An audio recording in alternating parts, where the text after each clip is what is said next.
Well, hey, church, coming to you from the video lab today. And if you don't know what the video lab is, Caleb Hoover, who is a big part of our church, owns and operates a studio where businesses can come in and film videos to use on social media and their websites and all different things. And so, just really cool today to be able to shoot this from this space that he's created. And so, just kind of a cool thing. Wanted to come and shoot this video for those of you that are traveling and not able to be at our meeting after the gathering on Sunday. You're at the lake, you're doing whatever it is that you're doing. We love that you're doing that in the summer, but it's really important to us that you stay connected in what's happening in the life of our church. We do not want this season of our church life to feel like things are happening to you. We want you to understand that there is something that we are doing together. And so things are happening with each other as we step into this new season in the life of our church. And there's really two things that we're going to be talking about today. And we'll follow up more with those things on Sunday when we meet in person after the gathering. So just by way of reminder, we're gathering at 10 a.m. on Sunday, and at 11 a.m. following the service, we will have a meeting together to talk about these two agenda items. So it's a little change in the schedule. So you're watching this probably on Thursday or earlier on in the weekend, but just be reminded that Sunday we're not gathering at 9:30, we're gathering at 10. So that Sunday school class is meeting at 9. So they'll come a little early to do that, and then gathering at 10, and then 11 o'clock meeting. So I know it's a little bit different. So just by way of reminder, that's what's happening this weekend. So two things that I want to share in a little bit. Mike Hagan is going to join me, and he's going to share a little bit about some of his background. You get to meet him and know him a little bit. But before he steps in, wanted just to share one of the things that we have been talking about on our leadership team is the sanctuary and the need that we have as a church to create some more space on Wednesday nights in particular when it comes to our kids ministry and our student ministry. And so what the leadership team has been talking about doing is removing the pews out of the sanctuary and putting chairs in the sanctuary instead. So many of those pews have been used for a very long time, and they have served really good purposes. They've been used for weddings and for funerals and for countless gatherings on Sunday morning. And that's been a really, really incredible thing. But what pews don't provide for you is movable space. And so what you're not able to do is you're not really able to move those very well if you needed to create more space. And so as our leadership team talked about what we might do to free up more space on Wednesday night, because we're going to have a group of kids that are going to be hanging out there. We'll have middle school students, we'll have high school students, and we're just not going to have enough space for the kids that we have. And so we've decided, you know what, I think it's time to bring this to the congregation to say, hey, here's what we would like to do. We would like to remove those pews. You might ask yourself, what's going to happen with them? One thing that we've talked about is making them available to the public. So if there are people that would like to have one, like to purchase one, they could do that. You might not know this, but if you showed up at my house, you would see a church pew on my patio that we actually bought from one of the Greek Orthodox churches. They were selling them, and so we bought one. We painted it white, and when we roast marshmallows on our patio and we hang out, we have this little white church pew, and so we've made use of that. And so there might be some people who would be interested in some of those.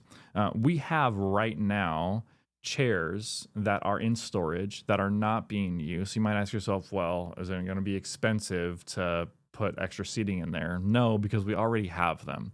So when we were gathering at Apple Tree, we set up and we tore down chairs each and every week. And those chairs actually came from Central Church. So I was on staff at Central when I was in my early 20s, and they've kind of been aware of the journey that I've been on in ministry. And so they reached out to me and said, hey, we have all these chairs.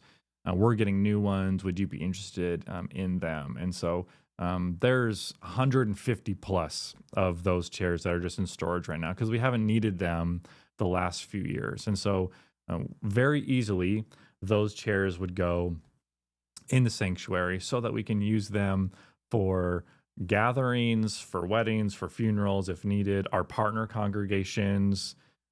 Pastor Carlos with Joseph Bueno would be able to continue hosting worship gatherings. And then Pastor William with New Jerusalem International Church would continue to be able to use those for their gatherings during the weekend and then on the weekends. But then we can stack those chairs, move them to the side, and do different things in that room that help facilitate ministry for our kids ministry and for our student ministry. And that's really what this is about. This is not about wanting to take something out that is no longer relevant. That's not what this is about. What this is about is making space for ministry.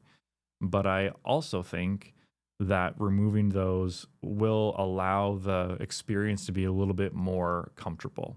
And so that's, as we've kind of talked about this as a church, that's one of the things that we wanted to share with you and to talk with you about. One question that has come up is, okay, what's going to happen with the sound, in that room? If we remove those pews and put chairs in, is that going to change how it sounds in there? And we didn't know that. And so Pastor Dave Decker has connected with some people in town who do that kind of thing in their day job. They pay attention to what happens with sound in rooms. And so we had two different people come in, and they really gave us the same answer, that there would be no change in how the room would sound once we put the chairs back in there. And so if you were around during this summer when we replaced the carpet in the Family Life Center, when we pulled all the chairs out of there, it was very echoey. And so when we pull them out, it will be echoey until we put the chairs back in. But you won't notice, really anything at all from a sound quality standpoint. So it will take some work to do this. We're not going to be able just to snap our fingers and to get this done in a day, but there'll be a bit of a process. So step one in the process would be to remove those pews. You may have never looked, but if you look underneath on the bottom of the pew, there is a screw there that would need to be taken out.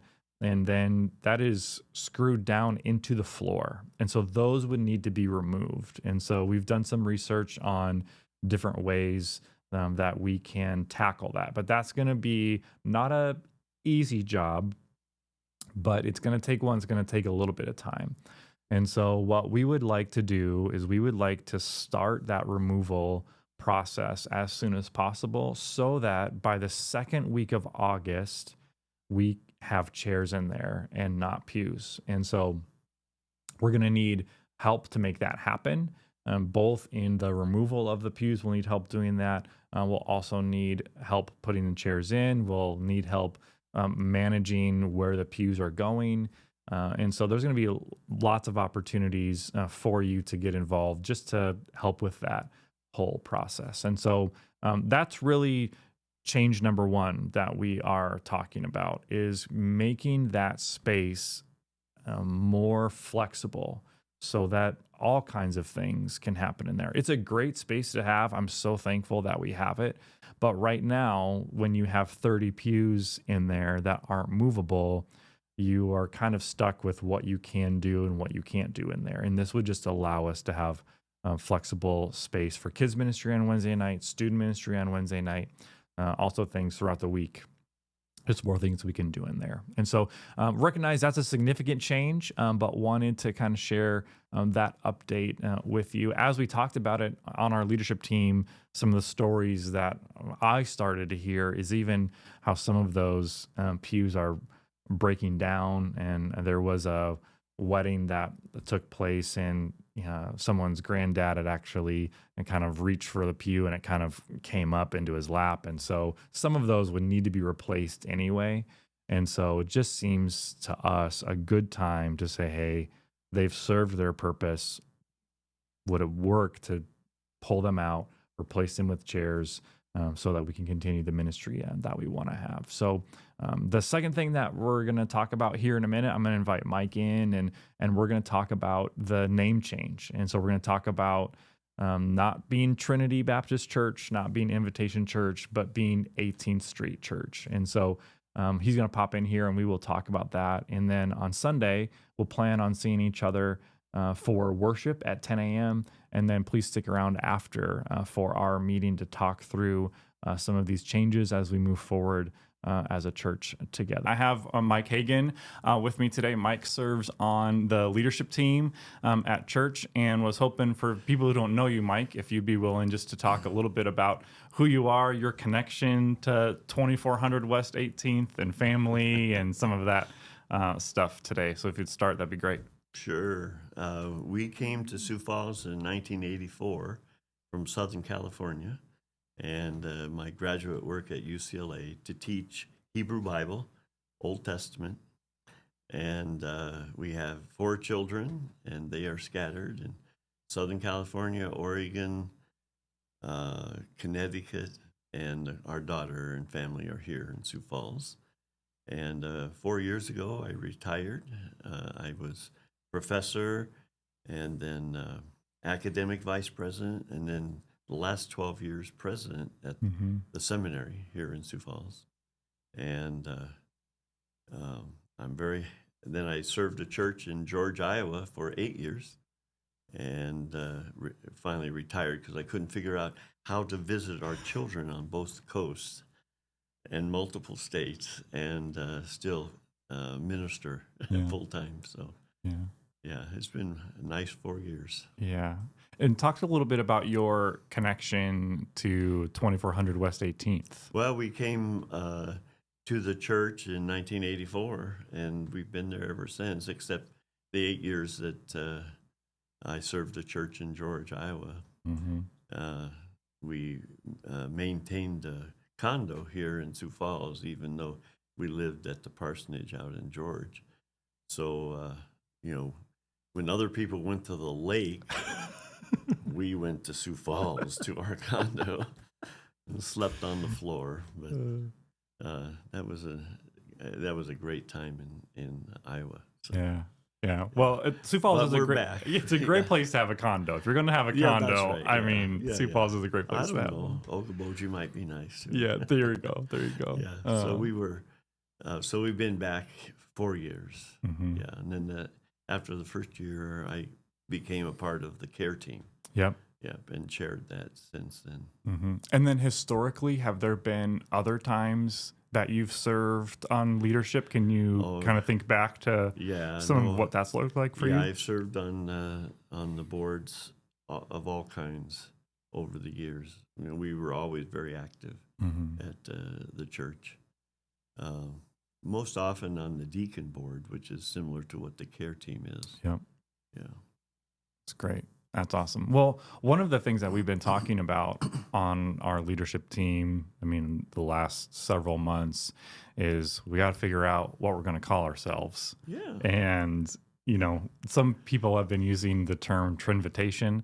And so it's kind of time for us to decide, what that's going to be. And so one of the things that has come up as we've had conversations with people is just 18th Street Church.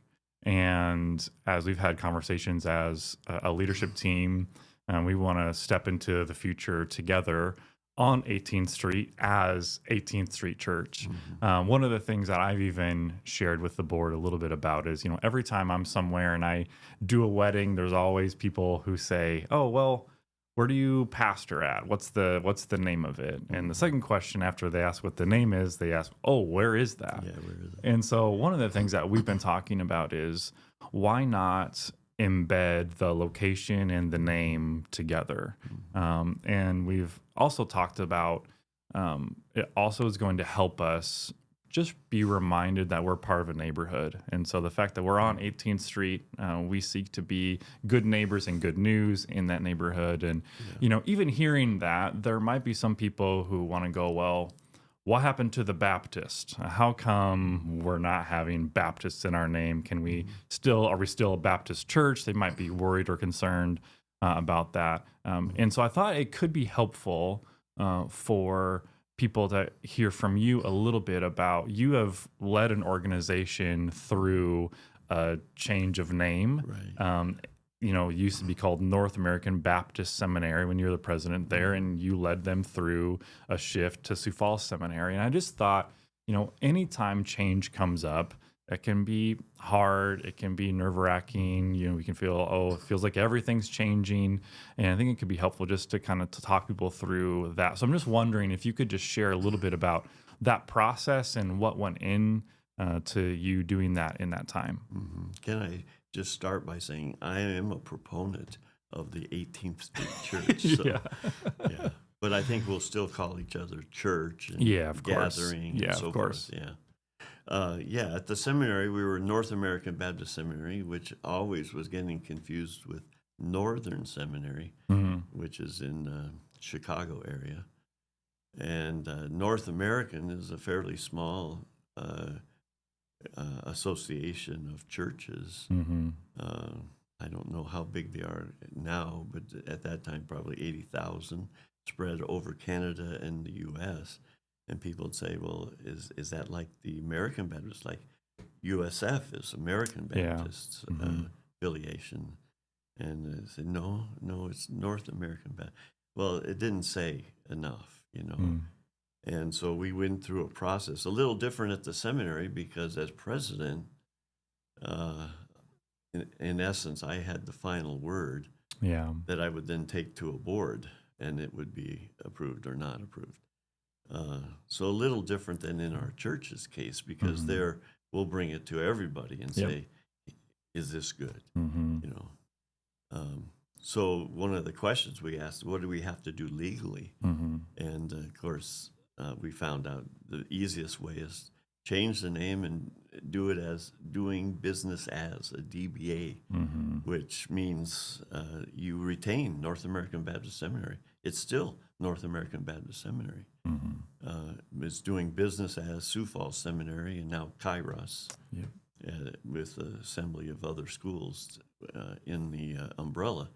Well, we would probably do the same thing. Because Trinity Baptist was older, I think we're going to be under that name. So we would be Trinity Baptist still, doing business as 18th Street Church. So it's very similar. The difference being, at some point, we had all these names lined out for the seminary. And I said, nobody's going to win the day. The president's just going to have to pull the trigger here. And so I said, no, you know what? These are all very nice, but it still doesn't say enough about where we are. And Sioux Falls at that time was about 175,000. And now it's, 225,000. So I think it was the right choice for definitely locating the school in this region. Still serving the various 30 different denominations, as well as North American Baptists. So. Yeah, that's right.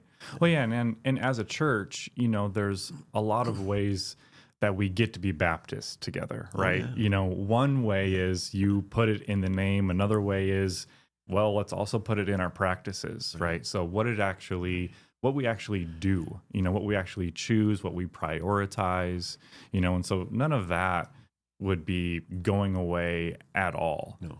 And so I think it's important for people to understand that. And so, what would you say about some of the conversations that we've had?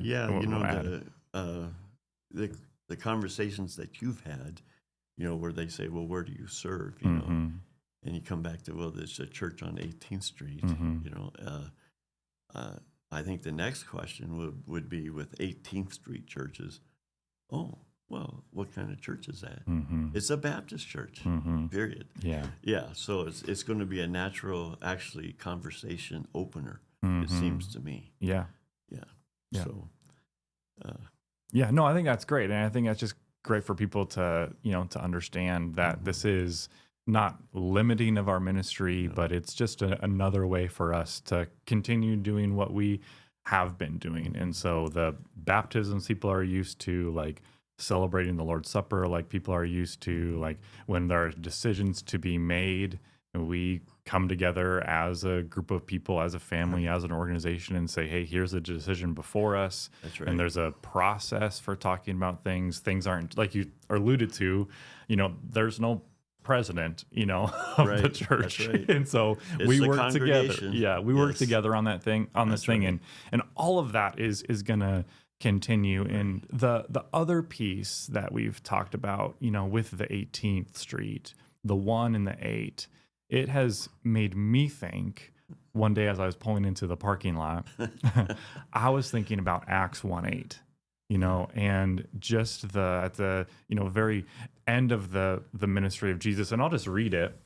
It just, this is one that a lot of people memorize when they're young. And it says this, Acts 1, chapter 8, but you will receive power when the Holy Spirit comes on you, and you'll be my witnesses in Jerusalem and in Judea and Samaria and to the ends of the earth. Mm-hmm. And as when we think about like what it actually means, not just to go to church, not just to have a church, but to be church, to be the church of Jesus Christ, it's important for us to understand our identity is a witness before it's a Baptist, before it's a Lutheran, before it's a Methodist, before it's anything.